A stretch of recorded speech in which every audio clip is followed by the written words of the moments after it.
Ok. Este, ok, hoy nos metemos en el riesgo, ok. Y el riesgo es un tema fundamental en finanzas y es un tema que es transversal en finanzas. O sea, todos los mercados y todas las cosas que están relacionadas a finanzas llevan implícito el riesgo, ¿no? Y el riesgo a veces es difícil de definir y a veces también es muy fácil de confundir, ¿no? Entonces, este grupo de láminas iniciales es para tratar de meternos en la parte más teórica del riesgo para que tengamos bien claros los conceptos, ¿no? En primer lugar, ¿ok? Y entonces no quiere avanzar. ¿Ok? En primer lugar, la incertidumbre, ¿no? La incertidumbre es el conocimiento acerca de lo que puede ocurrir en el futuro, ¿no? Y la incertidumbre no es riesgo, ¿ok? La incertidumbre es sencillamente ausencia de certeza, ¿no? Y de hecho el nombre lo dice, ¿no? Incertidumbre, ¿no? O sea, no certeza, ¿no? Y von Mises lo llama probabilidad de caso, ¿ok? Porque es una situación aislada que nosotros no conocemos, ¿ok? Y que efectivamente afecta al negocio, ¿ok? Y probablemente sea lo que más afecta al negocio, ¿no? Porque a veces el riesgo se puede medir, pero el riesgo eh, no termina dañando a la empresa, sino que lo que la daña efectivamente es la incertidumbre, porque nosotros no la conocemos y no tenemos la manera de ¿cómo se llama? De evadirla o de crear los mecanismos para aprovecharnos de él. Pues. O sea que la incertidumbre es lo que de verdad afecta a los negocios, a las inversiones y todas las decisiones en general en economía. Sin embargo, es desconocida. ¿Ok? Y ahí, y digo esto porque hay muchos estudios ahorita en economía en los cuales se pretende medir la incertidumbre, ¿no? La incertidumbre no se puede medir. Pues. O sea, si es incertidumbre es incierto. ¿Ok? Lo que se puede medir son algunas variables que terminan convirtiéndose en riesgo. ¿Ok? Y el riesgo parte del rendimiento. ¿Ok? De hecho, el rendimiento es la ganancia pura de la inversión, ¿ok? Y surge del incremento o la disminución del precio, ¿ok? Por ejemplo, suponemos que nosotros nos compramos una acción en $25 y en un determinado momento en el tiempo, sin decir cuál tiempo es, ese, el precio de esa acción es 30, ¿no? Entonces, en ese caso, nosotros tenemos una ganancia pura, ¿ok? Y esa ganancia pura se mide en términos porcentuales como está escrito ahí, ¿no? O sea, 30 entre 25 menos 1, eso sería 20%. O sea, que obtuvimos un 20% de rendimiento independientemente del tiempo, ¿no? ¿Okay? Esto puede ocurrir en un año, en 2 meses, en 5 años, ¿okay? No sabemos, no estamos midiendo tiempo aquí en este momento. ¿Okay? Del rendimiento, ¿okay? Surge la medición del rendimiento esperado. ¿Okay? Y el rendimiento esperado se calcula con una base histórica, ¿no? O sea, tenemos un grupo de datos, ¿okay? Probablemente un año, probablemente 5 años, ¿okay? Y calculamos los rendimientos de esos 5 años, ¿okay? En el término que venga, ¿no? Sea en términos diarios, sea en términos semanal, sea en términos mensual. Con esa base de datos nosotros podemos calcular un promedio, ¿no? Y ese promedio simple, ¿ok? Es lo que se llama rendimiento esperado, ¿ok? Obviamente esto atañe a las ciencias naturales, ¿no? Ok, vamos a tratar de explicar un poquito de esto de que atañe a las ciencias naturales, ¿no? Si por ejemplo yo lanzo una moneda, ¿ok? Y ahí hay dos probabilidades, ¿no? De que la salga cara o salga cero. Entonces, si la moneda no está cargada, ¿ok? Y si el individuo que está lanzando la moneda no la lanza de alguna manera adrede para que se repita un resultado, ¿ok? Entonces, más o menos, ¿ok? La probabilidad debería ser 50%. ¿Ok?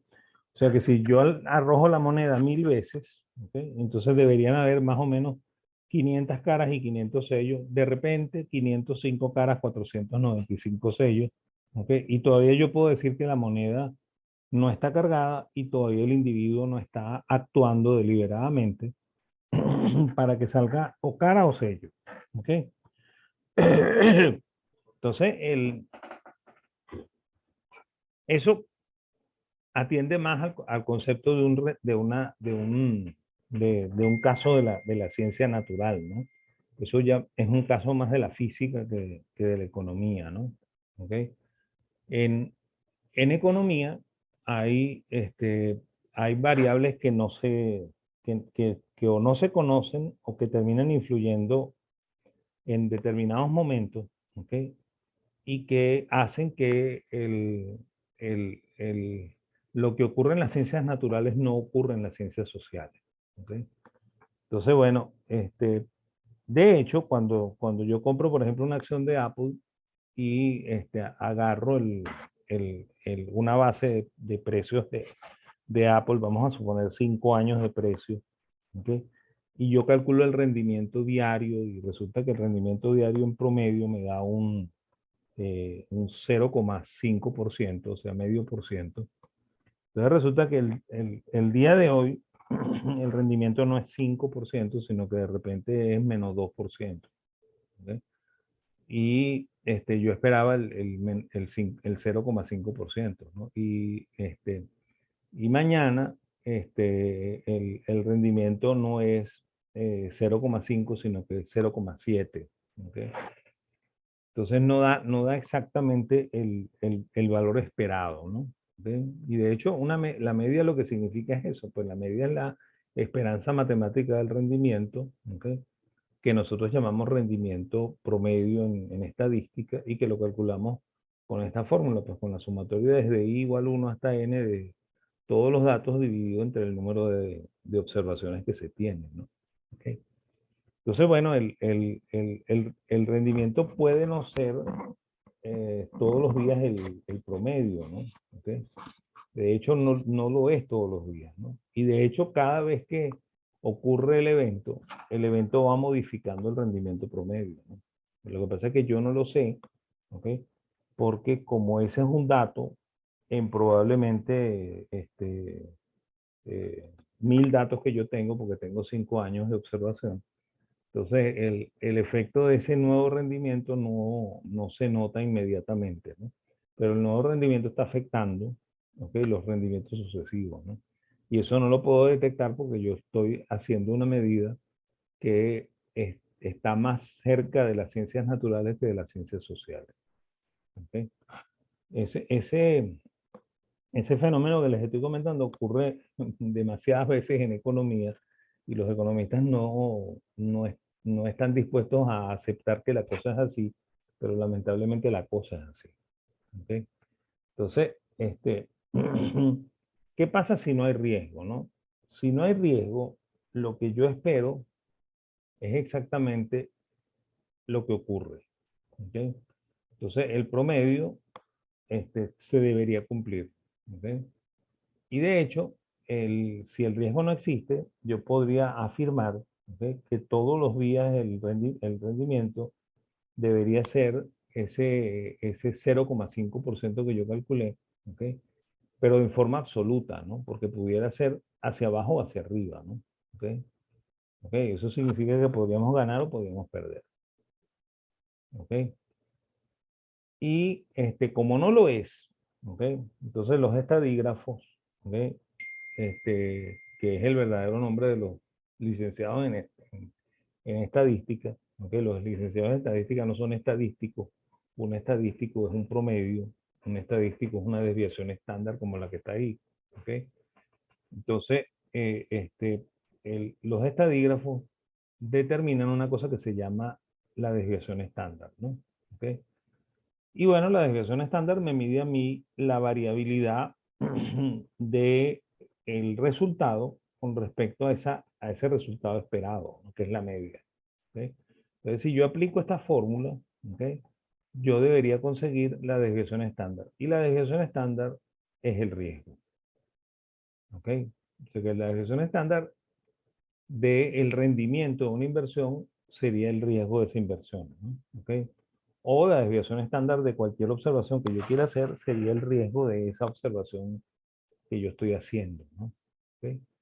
Y bueno, eso significa, ¿ok?, que el rendimiento puede subir o bajar en esa proporción de la desviación estándar, ¿ok? Por lo cual, el riesgo no es la probabilidad de pérdida, como a veces en algunos libros se define, ¿ok?, sino que el riesgo es la probabilidad de obtener algo distinto a lo que yo espero. ¿Ok? Yo espero el rendimiento esperado, ¿ok?, y ocurre otra cosa. Y esa cosa puede ser mejor o peor que lo que yo esperaba. ¿Ok? Y ese mejor o peor está medido por la variabilidad de la inversión, ¿ok?, que es lo que se mide como riesgo. ¿Ok? Y bueno, y hay gente que incluso se puede hacer, se atreve a hacer estimaciones con esa desviación estándar. Y entonces estima que el precio en un determinado momento sería igual al precio de hoy, ¿okay?, el último precio observado, por uno más o menos. Fíjense que más o menos porque hay un rango en el cual esto puede subir o bajar la desviación estándar por la raíz del número de días. ¿Okay? Entonces, si eso nos va a dar un rango que está alrededor del precio de hoy, ¿no? ¿Okay? Por lo cual el precio puede ser menor al de hoy o mayor al de hoy. Entonces, el riesgo es la posibilidad de obtener ganancias o pérdidas. ¿Ok? Y en general es la posibilidad de obtener algo distinto a lo que yo espero. Eso es lo que es riesgo. ¿Ok?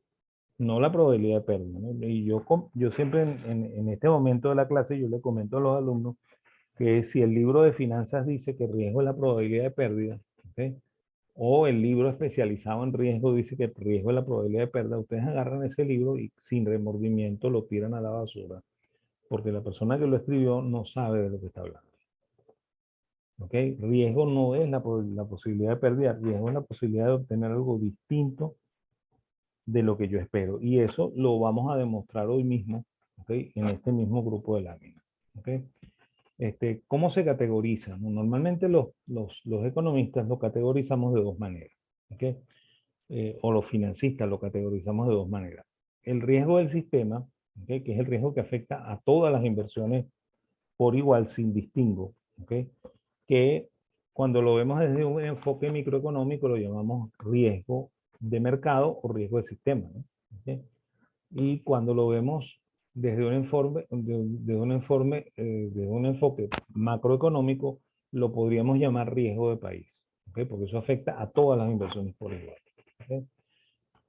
Sin embargo, hay otro componente que, que tiene cada inversión en particular y que obedece a características que son inherentes a esa inversión. ¿Ok?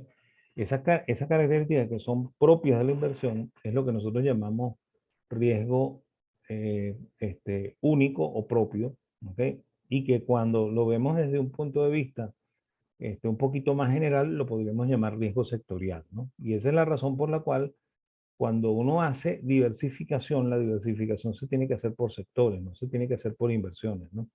O sea, si yo, por ejemplo, soy un inversionista y compro Banco Venezolano de Crédito, Banco Nacional de Crédito, este, Servicios Financieros Mercantil, que es el Banco Mercantil, ¿okay?, Banco Provincial, ¿okay?, yo no estoy diversificando mi cartera, ¿okay? Yo lo que estoy es concentrando mi cartera en el sector bancario, ¿okay?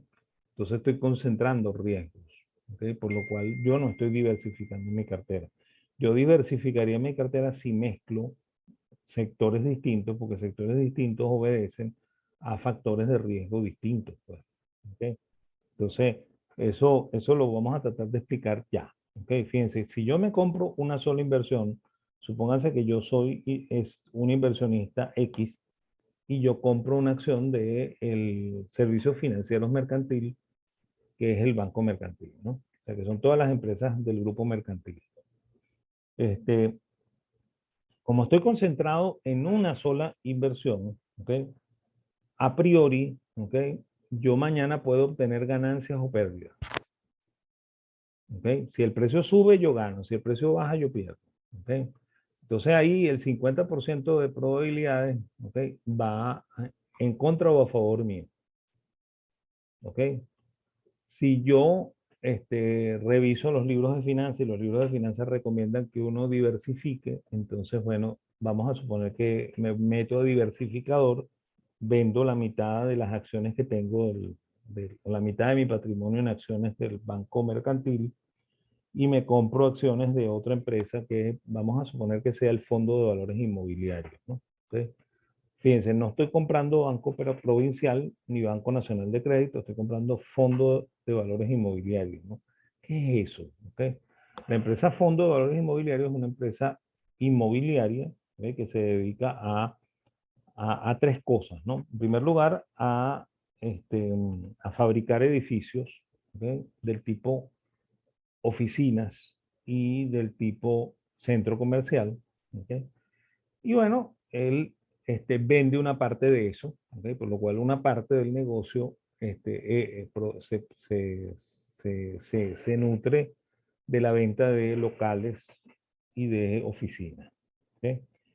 Otra parte de esos centros comerciales y- y edificios de oficinas se alquila, ¿okay?, por lo cual otra parte de los ingresos proviene del alquiler de inmuebles. ¿Okay?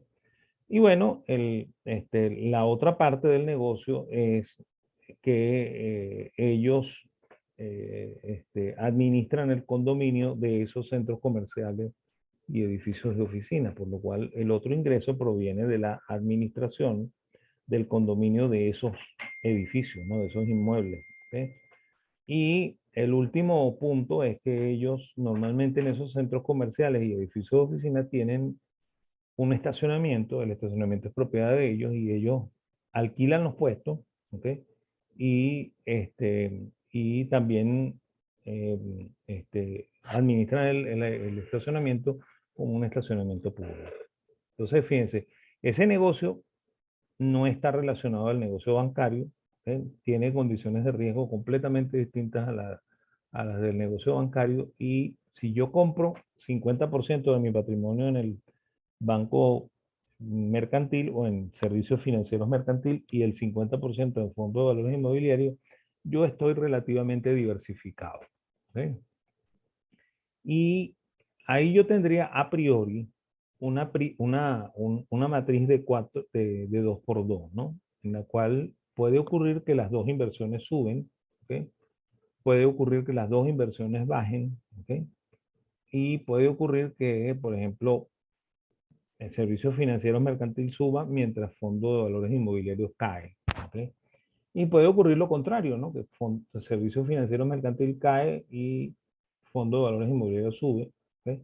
Por lo cual lo que antes era una probabilidad a priori del 50%, ¿okay?, ahora se disminuye a una probabilidad a priori de pérdida, ¿okay?, o ganancia total del 25%. Entonces, efectivamente, la diversificación me ayudó. ¿Okay? Este, Vamos a suponer que yo sigo siendo fiel a la idea de diversificar y ahora entonces decido vender una parte de mi inversión en el servicio financiero mercantil y una parte de mi inversión en fondo de valores inmobiliarios y me compro una tercera inversión, ¿no? Y como estoy atendiendo a una diversificación por sectores, entonces, bueno, yo busco y resulta que en la Bolsa de Caracas hay una empresa que se llama Envases Venezolanos, ¿no? Y Envases Venezolanos es una empresa que tiene bastante tiempo, ¿ok?, que se dedica al sector de envases, ¿ok?, de diferentes productos, ¿no? De hecho, Envases fabricaba en su tiempo envases de hojalata, ¿no? ¿Ok? Esos envases de hojalata servían para envasar, por ejemplo, Pepsi Cola, ¿ok?, para envasar Coca-Cola, para envasar aceite de carro, ¿ok?, para envasar Diablitos Underwood, ¿ok? Toda esa serie de cosas de comida e incluso aceite de motor, ¿no? ¿Ok? Y bueno, y por supuesto el aceite de caja y cosas de esas también se empaquetaba en envases de hojalata que fabricaba envases venezolanos, ¿ok? No es la única empresa de envases y tampoco es la única empresa de envases en la bolsa, ¿no? En la bolsa hay dos, ¿ok? Está Domínguez y compañía y está Envase Venezolano. Por lo cual, si yo compro las dos, no estoy diversificando mi riesgo, sino que más bien lo estoy concentrando en el sector de envases. ¿Ok? Entonces, bueno, y además envases, hoy en día ya no produce casi envases de hojalata, ¿ok? Porque la hojalata tiene mala prensa, ¿ok? Hoy en día envasan en aluminio, que quizás es peor que la hojalata, pero a la gente le gusta más, ¿ok? Y también hacen envases embutidos, ¿ok? En aluminio también, ¿ok? Por ejemplo, los diablitos esos que están embutidos, ¿ok? Y que uno abre fácilmente porque están envueltos en una cosa que parece papel de aluminio y es papel de aluminio, ¿ok? Entonces, eso lo fabrica envase, ¿ok? Y bueno, y también fabrican envases de plástico, ¿no? Y de hecho el aceite de carro se envasa hoy en botellas de plástico, ¿ok? Y además de eso, bueno, Envases tiene un negocio que se llama Vidosa, ¿ok? Que fabrica este, utensilios de vidrio para el hogar, ¿no? O sea, vasos de vidrio, platos de vidrio, ¿ok? Jarritas, ¿ok? Cosas de esas. Esa empresa se llama Vidosa, ¿ok? Entonces, bueno, eso no está relacionado ni al negocio bancario ni al negocio inmobiliario. O sea que si hago eso, estoy efectivamente diversificado. ¿Ok? Entonces, bueno, supongamos que yo logro dividir mi patrimonio en tres partes, ¿ok? Y una parte es fondo de valores inmobiliarios, una parte es servicios financieros mercantiles y la otra parte es envase, ¿no? Entonces, en ese caso, yo paso a tener a priori una matriz de 3x3, ¿ok? Donde uno de esas 9 casillas, ¿ok? Representa que las tres inversiones les va de maravilla y yo gano con las tres, ¿ok? Y una de esas 9 casillas representa el que las tres inversiones les va mal y yo pierdo mi dinero invertido, ¿no? Pues pierdo parte de mi dinero invertido. Entonces aquí la probabilidad extrema de ganancia y pérdida, ¿ok? Se disminuyó a un 11,1%. ¿Ok? Entonces eso hace que el riesgo disminuya de una manera sensible cada vez que vamos añadiendo una inversión más. ¿Ok? Pero ojo que esto no es proporcional porque fíjense que aquí cayó 50, aquí no cayó 50. ¿Ok? Si añadimos una más, cae un poquito menos y así sucesivamente. ¿Ok? Va a llegar un momento en el que por más que yo añada una, el riesgo único no baja más. ¿Ok?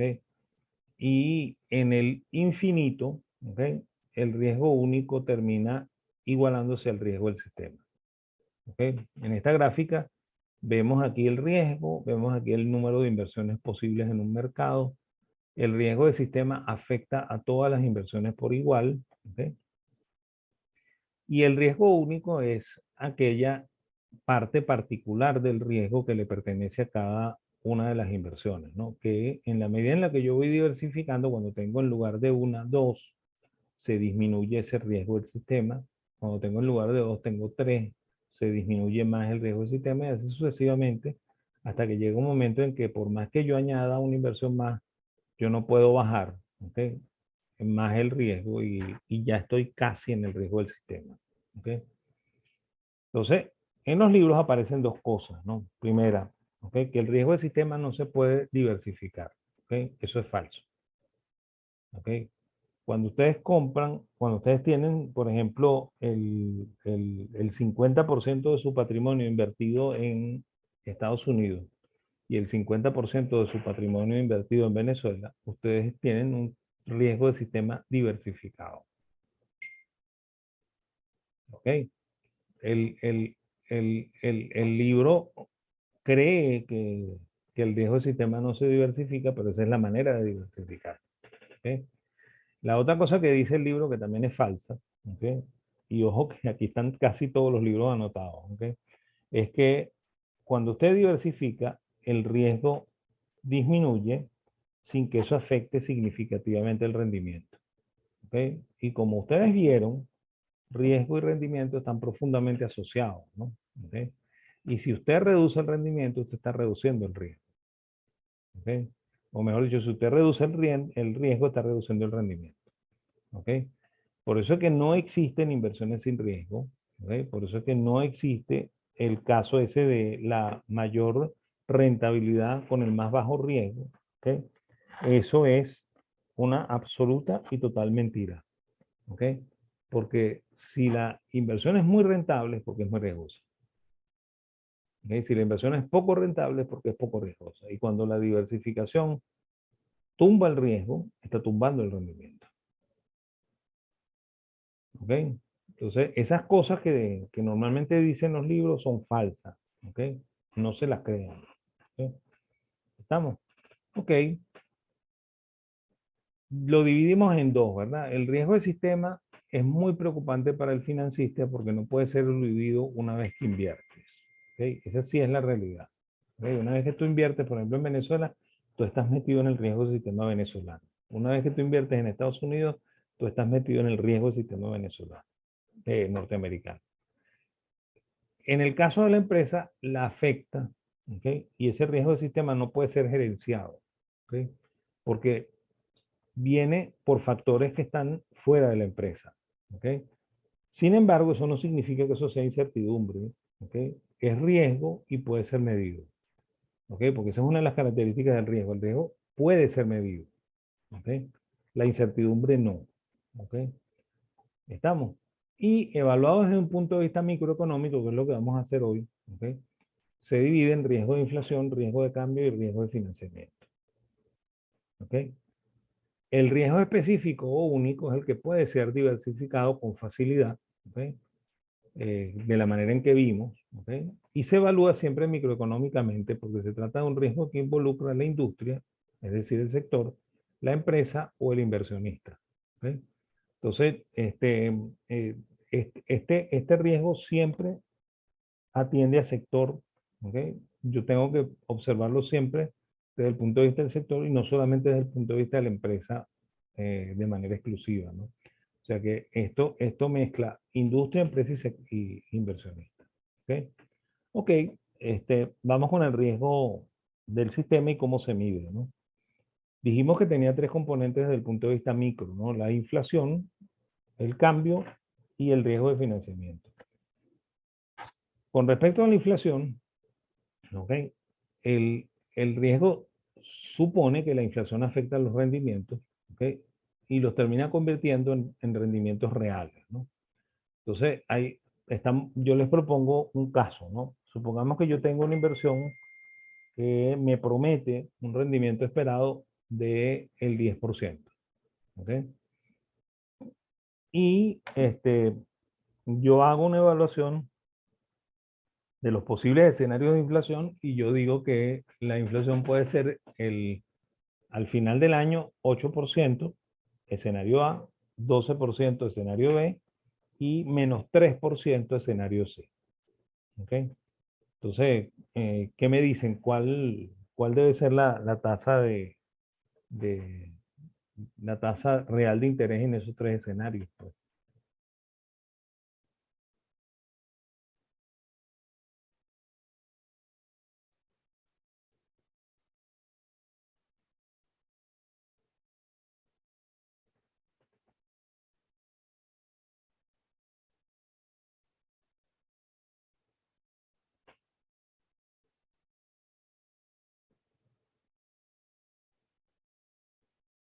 No dicen nada, no hay respuesta.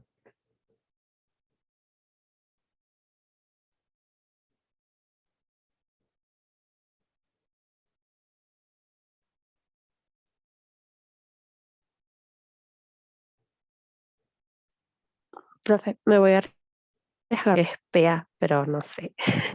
A ver, ¿cuánto dices tú que es? Que es 8%. No, fíjate tú que la inflación es 8 y el rendimiento Ajá. nominal es 10, ¿no? ¿Cuánto es la tasa de interés real ahí?